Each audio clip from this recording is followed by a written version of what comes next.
बारे में। आप जानते हैं कि सीटेट का पेपर बहुत ही पास आ गया है और जैसे जैसे एग्जाम पास आ जा रहा है हम लोगों के लिए जरूरी है कि हम सारा कोर्स जल्दी जल्दी पूरा करते जाएं। तो प्लांट्स और एनिमल्स वाला टॉपिक आज हम कवर करने की कोशिश करेंगे, जो कि हमारा टॉपिक 2 है ईवीएस के अंदर। एक चीज मैं आपको बता देना चाहती हूँ कि जब हम प्लांट्स एंड एनिमल्स वाला टॉपिक कर रहे हैं तो ये टॉपिक एक क्लास में करना पॉसिबल नहीं है, क्योंकि इसमें से सबसे ज्यादा क्वेश्चंस आते हैं। हर साल इस वाले टॉपिक में से कम 9, 10 या 11 क्वेश्चंस पूछे गए हैं। तो आप ये लगा लीजिए ईवीएस जो है उसका 40% पेपर इस वाले चैप्टर में से, इस वाले टॉपिक में से आता है। तो हम कोशिश करेंगे कि ये वाला टॉपिक बहुत थॉरली करें। पहले मैं आपको ये एक जनरल करा रही हूँ, उसके बाद जो एनसीईआरटी वाला पार्ट है, एनसीईआरटी में जितनी जगह भी प्लांट्स एंड एनिमल्स के बारे में बात की गई है वो उसके लिए हम एक और वीडियो बनाएंगे, वो भी मैं आपका कवर करा देना चाहती हूँ ताकि आपका कुछ भी मिस ना हो और पेपर में जब अगर पूछा जाए एक भी क्वेश्चन तो आपको सब कुछ आता हो। तो चलिए आज की क्लास हम लोग शुरू करते हैं। प्लांट्स एंड एनिमल्स की हम बात कर रहे हैं। तो प्लांट्स एंड एनिमल दोनों ही लिविंग ऑर्गेनिजम्स हैं, यानी कि दोनों ही जिंदा है, दोनों ही सांस लेते हैं। Those organisms which can respond to stimuli and they will show growth, development and reproduction etc. जो कि सांस ले सकते हैं, ग्रो कर सकते हैं, डेवलप कर सकते हैं और रिप्रोड्यूस कर सकते हैं, यानी कि अपने जैसे और लोग या और बच्चे बना सकते हैं। They can be divided into plants, animals and microorganisms. Living organism को हम 3 हिस्सों में बांटते हैं। पहला है प्लांट्स, दूसरा एनिमल्स और तीसरा micro organisms. They can be unicellular और मल्टीसेल्युलर। यूनिसेलुलर भी हो सकते हैं और मल्टीसेल्युलर भी हो सकते हैं, यानी कि एक सेल वाले भी हो सकते हैं और एक से ज्यादा सेल वाले भी हो सकते हैं। Classification of living organism was done by R.H. Whitaker in 1969 and he classified them into 5 kingdoms. ये नाम बहुत इम्पोर्टेंट है, जो मैंने आपको अभी बोला। R.H. Whitaker जो थे इन्होंने क्लासिफिकेशन ऑफ ऑर्गेनिज्म करा था, यानी कि ऑर्गेनिजम्स को जो 5 किंगडम्स हम पढ़ते हैं, जिन 5 किंगडम्स में ऑर्गेनिजम्स को इन्होंने बांटा था वो R.H. विटकर ने बांटा था। तो ये नाम आपको याद होना चाहिए और ये इन्होंने 1969 में किया था। सबसे पहले इन्होंने जो किंगडम बोला था वो था मोनेरा। मोनेरा के अंदर इन्होंने बैक्टीरिया और ब्लू ग्रीन एल्गी को रखा। इन्होंने सिर्फ 2 चीजों को उसमें रखा, बैक्टीरिया और ब्लू ग्रीन एल्गी। प्रोस्टिस्टिया, प्रोटिस्टा जो था उसमें इन्होंने फाइटोप्लैंकेटन और जू प्लैंकेटन को रखा। फाइटोप्लैंकेटन होता है जो कि एक तरीके की मरीन एल्गी है, समुद्र में रहने वाली, जो दूसरे एक्वेटिक एनिमल्स के लिए खाने का काम करती है। और जू प्लैंकेटन छोटे छोटे इमेच्योर ऑर्गेनिजम्स हैं जिनको हम माइक्रोस्कोप से देख सकते हैं, या फिर इमेच्योर एनिमल्स जो कि प्रोसेस में है मैच्योर होने के। फंगी क्या होती है? Yeast, moulds and mushrooms. 4th हमारा आता है प्लांटे। प्लांटे के अंदर इन्होंने अलग अलग तरह के प्लांट्स को रखा, different kinds of plant. Animalia में इन्होंने different kinds of vertebrates and invertebrates को रखा। What is invertebrates and what is vertebrates? जब हम एनिमल्स की बात करते हैं तो हम उन्हें 2 हिस्सों में बांटते हैं, वर्टिब्रेट्स एंड इनवर्टिब्रेट्स। वर्टिब्रेट्स होते हैं जिनके पास बैकबोन होती है, जैसे कि इंसान, हम लोग भी एनिमल्स के अंदर ही आते हैं, हम लोग मैमल्स हैं, और ये वर्टिब्रेट्स हैं हम लोग के, हमारे पास बैकबोन है। इनवर्टिब्रेट्स होते हैं जिनके पास बैकबोन नहीं होती। तो ये आपको ध्यान रखना है। बाकी इन सब के बारे में डिटेल में हम अभी थोड़ी देर में बात करेंगे। पहले हम लोग प्लांट किंगडम की बात करेंगे, then we will move on to animals. Plants की जब हम बात करते हैं तो plants are multicellular but some are unicellular organisms like algae. Plants जो है ज्यादातर मल्टीसेल्युलर होते हैं, लेकिन कुछ जो है वो यूनिसेल्युलर होते हैं, जैसे कि एल्गी। एल्गी को हम एनिमल्स में नहीं गिनते, एल्गी को हम प्लांट्स में गिनते हैं। There are 2 types of plants, terrestrial plants and aquatic plants. Terrestrial plants जो होते हैं that are present on the land surface, जो जमीन पे उगे होते हैं, and aquatic plants are the plants which floats, submerged or remain suspended in water. जो पानी पे तैरते हैं या नीचे उगे होते हैं या बीच में कहीं होते हैं वो कहलाते हैं aquatic plants. अब जब हम प्लांट्स की बात कर रहे हैं तो हम डिफरेंट पार्ट्स ऑफ प्लांट्स की भी बात करेंगे, उनकी इंपॉर्टेंस की बात करेंगे। सबसे पहले रूट्स की बात कर लेते हैं। Roots, it is mostly underground part of the plant that holds the plant in land. ये रूट्स जो है प्लांट्स का सबसे नीचे का हिस्सा है। अगर एक पेड़ ऐसे खड़ा है तो जो हिस्सा हमें नहीं दिखता वो रूट्स कहलाता है, वो जमीन के नीचे होता है और ये ज्यादातर प्लांट को जमीन से ऐसे जोड़ के रखता है। In aquatic plants it is present below the surface of water. Aquatic plants में क्या होता है कि below the surface of water होता है, यानी कि जैसे यहाँ तक पानी है तो रूट्स जो है वो यहाँ पे है, पानी के नीचे हैं। Roots help in absorbing minerals, waters from soil and after absorption it is transported to different parts of the plants. Roots जो है वो help करती हैं कि वो जमीन में से minerals और water ले ले मिट्टी के अंदर से। जब वो minerals और water absorb कर लेती है, ले लेती है, वो transport करती हैं अलग अलग हिस्सों में plant के। Roots of some plants have capacity to perform photosynthesis and store food. कुछ रूट्स के पास ये कैपेसिटी भी होती है कि वो फोटोसिंथेसिस कर सके और जो खाना है उसे स्टोर कर सके। सेकंड आता है हमारा stem. It supports the upper structure of plant. Stem provide mechanical strength to the plant.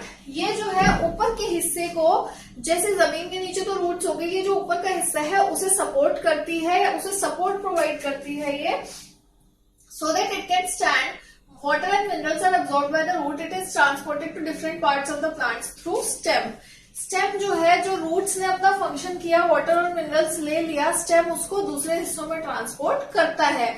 जैसे ये हमारा stem है, तना है, तो ये यहाँ से सारी branches में, सारे पत्तों को, सारे पेड़ को बेसिकली वो transport करेगा। And in some plants, stem also participates in photosynthesis. कुछ प्लांट्स में स्टेम जो है वो भी फोटोसिंथेसिस में पार्टिसिपेट करता है। थर्ड हमारा होता है leaves. Different plants have different kinds of leaves. They are main site of photosynthesis. हम सभी को पता है कि सारे पेड़ अलग अलग तरह की पत्तियां बियर करते हैं। किसी की लंबी होती है, किसी की चौड़ी, किसी की पान शेप की होती है, किसी की छोटी छोटी होती है।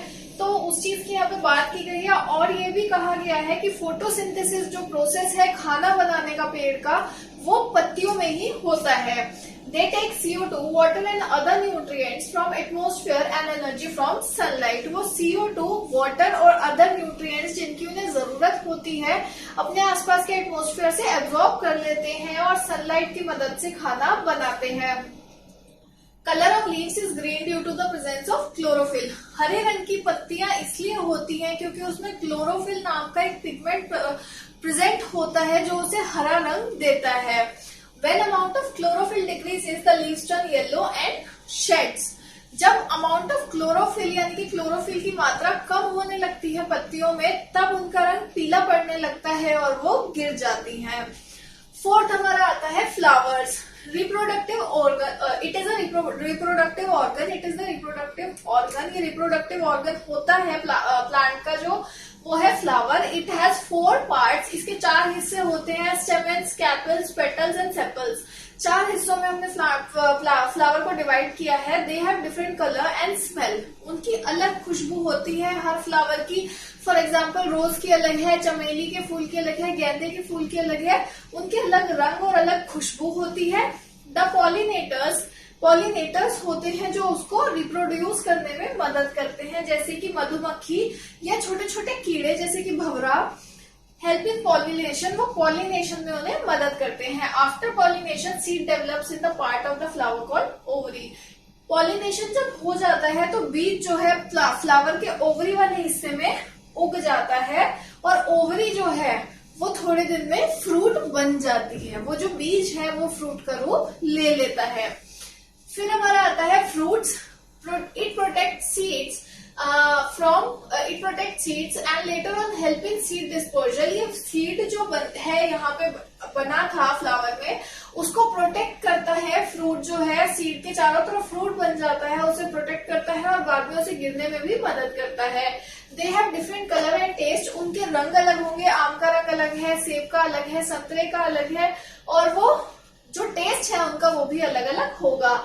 Some fruits are also ate as vegetables. कुछ फलों को हम सब्जियों की तरह भी खाते हैं। फॉर एग्जाम्पल कच्चा पपीता, कच्चा केला, उनकी सब्जियां भी बनाई जाती हैं।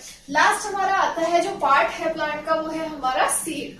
It contains tiny embryo inside seed and also contain the food which supplies energy and material for the growth until the plant grows its first leaves above the ground. Seed जो है वो अपने अंदर एक टाइनी एम्ब्रियो लेके चलती है। For example ये एक छोटा सा बीज है तो यहाँ पे एक छोटा सा एम्ब्रियो लेके वो चलती है, और ये एम्ब्रियो जो है ये कंटेन करता है फूड और एनर्जी सप्लाई करता है। ये यहाँ पे अपना फूड कंटेन करता है और इस पूरे सीड को जो है एनर्जी देता है। तब तक ये ऐसा करता है जब तक ये सीड जो है, जो हमारा सीड था, ये एक पेड़ के रूप में बाहर नहीं निकल जाता और इसमें पत्ती नहीं आ जाती। जब इसमें पत्ती आ जाती है तो वो पत्ती एनवायरमेंट की मदद से खाना बनाने लगती है। तो ये हमने डिफरेंट पार्ट्स ऑफ प्लांट्स देख लिए हैं। हमने 6 हिस्सों के बारे में बात करी है, 6 पार्ट्स के बारे में बात करी है।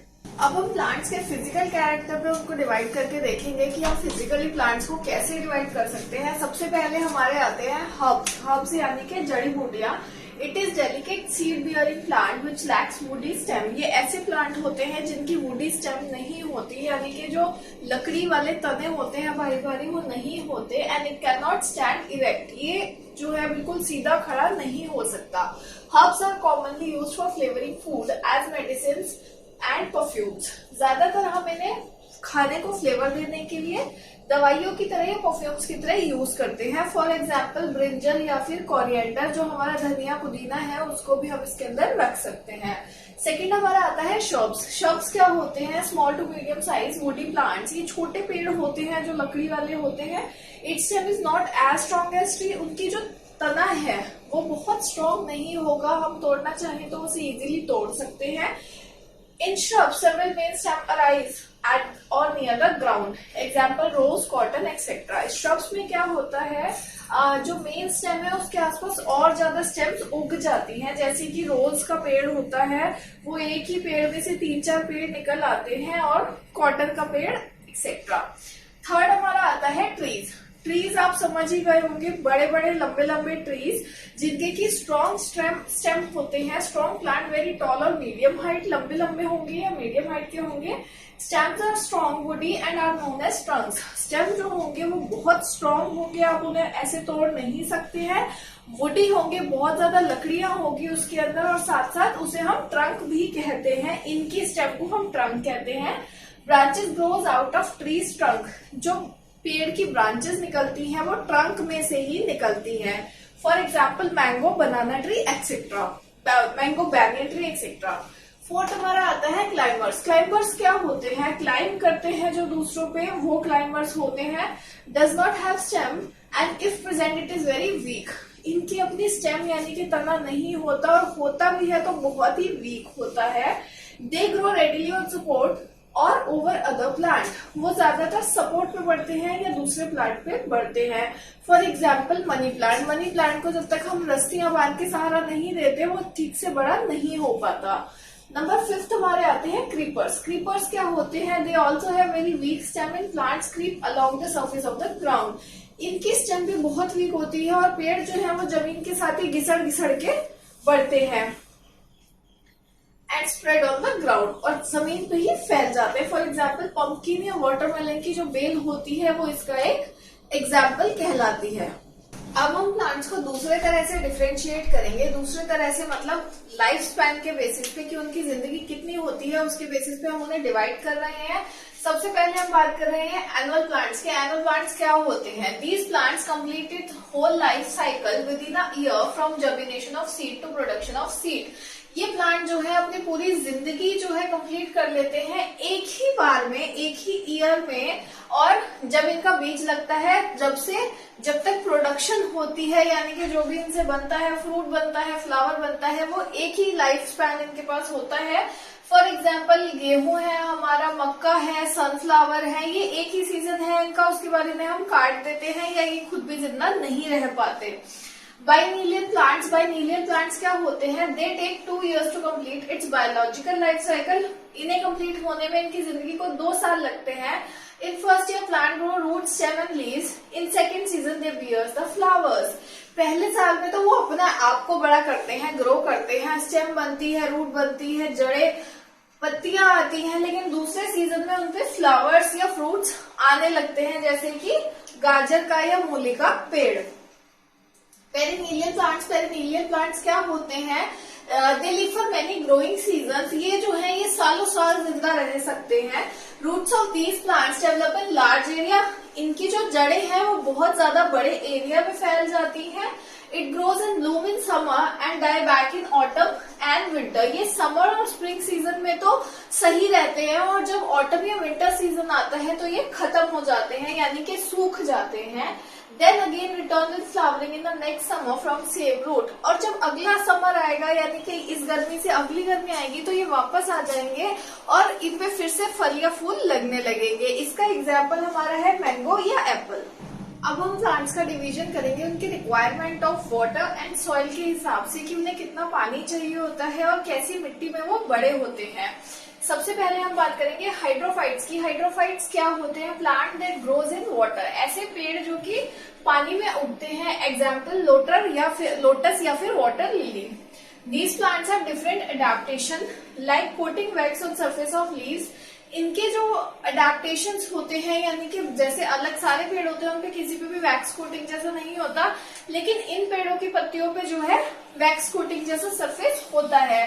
जेरोफाइट्स क्या होते हैं? They grow in area of deficient water supply like desert condition.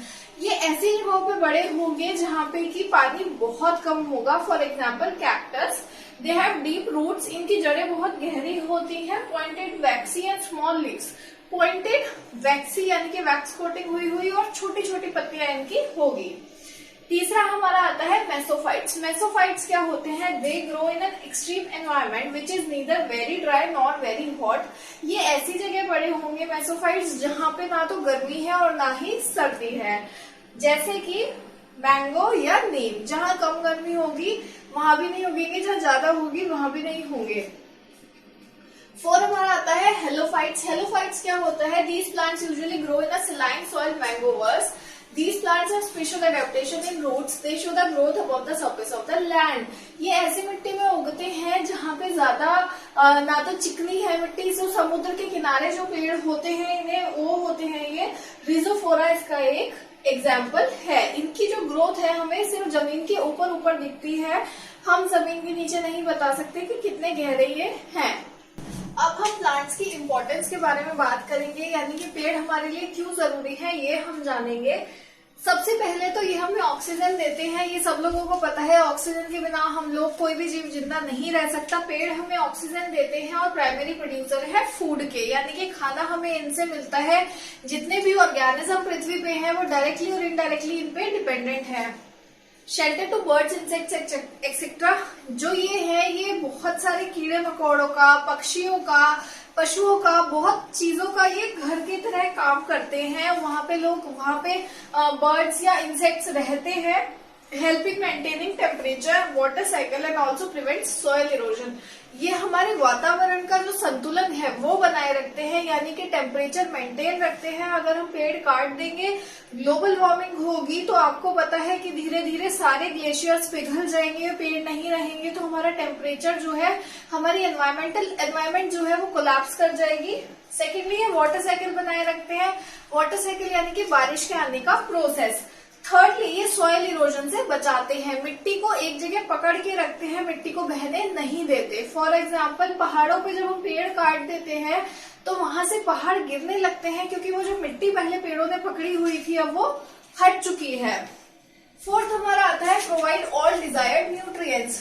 ये हमें हर तरह के न्यूट्रिएंट्स देते हैं। हमारी बॉडी को जितने भी विटामिन, मिनरल्स या कार्बोहाइड्रेट्स की जरूरत होती है वो हम किसी न किसी रूप में प्लांट्स से लेते हैं। Provides oil to consume. हम इनसे ऑयल्स भी लेते हैं, सनफ्लावर ऑयल, मस्टर्ड ऑयल, वो भी पेड़ों से ही बनते हैं। सेकेंडली बहुत बार ये जो ऑयल्स हैं ये कमर्शलाइजेशन के लिए फैक्ट्रीज में भी यूज किया जाता है। Sixth, providing material that have medicine value. ऐसे मटेरियल्स देते हैं जिनसे हम दवाई बना सकते हैं। फॉर एग्जाम्पल नीम का पेड़ यूज किया जाता है, तुलसी यूज की जाती है, अश्वगंधा यूज किया जाता है दवाइयों में, तो वो हमें पेड़ों से मिलता है। Number 7, sunflowers which are consumed as vegetables. कुछ फूलों को हम लोग वेजिटेबल्स की तरह खाते हैं। फॉर एग्जाम्पल केरला में जो बनाना का फ्लावर होता है उसे वेजिटेबल की तरह खाया जाता है। Plants provide wood for various uses, gum and cotton and jute and silk for various uses. Plant जो है वो हमें लकड़ी देता है, टीक का पेड़ है, सल का पेड़ है, उससे हमें लकड़ियां मिलती हैं जिसे हम वेरियस पर्पसेस के लिए यूज करते हैं. फॉर एग्जाम्पल बेड बनाने के लिए, टेबल बनाने के लिए, ड्रेसिंग टेबल बनाने के लिए, अलग अलग चीजों के लिए. एंड सेकेंडली उससे हमें फाइबर्स भी मिलते हैं, सिल्क मिलता है, कॉटन मिलता है, जूट मिलता है, जिससे हम बहुत सारी चीजें बना पाते हैं. Different kind of beverages like tea, coffee, spices, perfumes, dyes etcetera, इनसे हमें बहुत सारे ब्रेवेजेस मिलते हैं. फॉर एग्जाम्पल हमें चाय मिलती है, कॉफी मिलती है, कलर्स मिलते हैं, नेचुरल कलर्स हम इनसे ले सकते हैं. तो ये मैंने आपको पेड़ों की इंपॉर्टेंस बता दी कि क्या क्या किस किस तरह से हम इन्हें यूज करते हैं. अब हम स्पेशल प्लांट्स और उनके यूनिक फीचर्स के बारे में बात करेंगे, यानी कि ऐसे पेड़ जो कि अलग है बाकी पेड़ों से और किस तरीके से अलग है वो भी मैं आपको बताऊंगी. सबसे पहले हम बात करते हैं एक ऐसा पेड़ जिसका नाम नेपनेथीज है. It traps and eat frogs, insects and even mices. ये क्या करता है, पकड़ता है कीड़े मकोड़ों को, फ्रॉग्स को या चूहों को और खा लेता है. Also known as pitcher plant, इसे हम पिचर प्लांट भी कहते हैं. It is found in Australia, Indonesia and Meghalaya in India. India में भी ये पाया जाता है, मेघालय के अंदर. Number 2, tomato potato green chilli came to India from South America. जो टमाटो पोटैटो या ग्रीन चिली है वो साउथ अमेरिका से इंडिया आए थे. Cabbage, orange peas came from Europe. Cabbage यानी कि पत्ता गोभी, संतरा और मटर जो है वो यूरोप से आए थे. भिंडी यानी कि ओकरा एंड कॉफी बीन अफ्रीका से इंडिया लाए गए थे. खिजादी ट्री जो होता है वो ज्यादातर डेजर्ट एरिया में पाया जाता है. इसको ग्रो करने के लिए ज्यादा पानी नहीं चाहिए होता. इस प्लांट की खासियत ये है कि इसकी मेडिसिनियल वैल्यू है, यानी कि दवाइयों में काम आता है. बार्क जो है वो दवाइयों में यूज किया जाता है. पेड़ की जो छाल होती है उसे हम दवाइयों में यूज करते हैं. People cook and eat its fruits, लोग जो है इसके फ्रूट्स को खा लेते हैं. Would of this plant is not attacked by the insects. इसकी खासियत यह है कि इसकी लकड़ी पे कभी कीड़ा नहीं लगता. तो अगर सपोजिंगली अगर आपको कुछ बनवाना है तो ये लकड़ी बेस्ट रहती है. Number 4, banyan tree. Banyan tree सबको पता है, उसकी जड़ें ऊपर से नीचे लटकी रहती हैं और उसे सपोर्ट प्रोवाइड करती हैं पिलर्स की तरह. इसकी रूट्स जमीन के नीचे भी उतनी ही होती है जितनी जमीन के ऊपर होती है. नंबर 5 हमारा आता है डेजर्ट ओक. डेजर्ट ओक जो है वो ऑस्ट्रेलिया में पाया जाता है और ये 12 से 15 फीट तक ऊंचा होता है. रूट्स जो है इसकी बहुत नीचे चली जाती हैं जब तक कि उन्हें पानी नहीं मिलता, चाहे वो कितना भी नीचे हो. ट्रंक जो है, इनका तना जो है वो पानी स्टोर कर लेता है. Local people can use this water by putting a straw in the trunk, by putting a pipe in the trunk. Local लोग जो है वो तने में पाइप छेद करके, पाइप घुसा के उस पानी का इस्तेमाल कर सकते हैं. क्रोटॉन जो है इसकी रूट्स जो है वो लिमिटेड होती हैं और ये पानी तक, जब इसमें पानी की कमी होने लगती है इसकी पत्तियां जो है वो पीली पड़ जाती है. क्रोटॉन ज्यादा पानी नीड करता है, इसलिए इसको ज्यादातर हम फसलों के साथ जो है वो उगाते हैं और ये हमें पानी की इम्पोर्टेंस के बारे में भी बताता है. बनाना प्लांट की बात करते हैं. बनाना जो है बेसिकली वो एक शर्ब है. शर्ब यानी कि उसकी जो स्टेम है, तना है, वो बहुत ही वीक होता है. उसके फ्लावर और फ्रूट दोनों को खाया जाता है. ये मैंने आपको कुछ यूनिक प्लांट्स बता दिए. अगर इनके बारे में पूछा जाए तो आपको पता होना चाहिए. आप इनके नाम याद रखने की कोशिश कीजिएगा. अब हम प्लांट्स में सबसे इम्पोर्टेंट चीज देख लेते हैं कि वो बच्चे की ग्रोथ को या डेवलपमेंट को किस तरीके से हेल्प करता है, क्या उसका रोल है. Basically child will be able to understand the importance of plant in human survival and the child will become more sensitive towards the environment. बच्चा जो है वो समझ पाएगा कि पेड़ों की ह्यूमन डेवलपमेंट में या ह्यूमन के सर्वाइवल में क्या इम्पोर्टेंस है. अगर पेड़ नहीं होंगे तो हम लोग जिंदा नहीं रह पाएंगे, क्योंकि वो एकमात्र साधन है जहाँ से हमें ऑक्सीजन मिलता है. सेकेंडली, बच्चा जब पेड़ों के बारे में जानेगा तो वो एनवायरनमेंट की तरफ सेंसिटिव बनेगा, वो पेड़ों को नुकसान नहीं पहुंचाएगा, हार्म नहीं करेगा.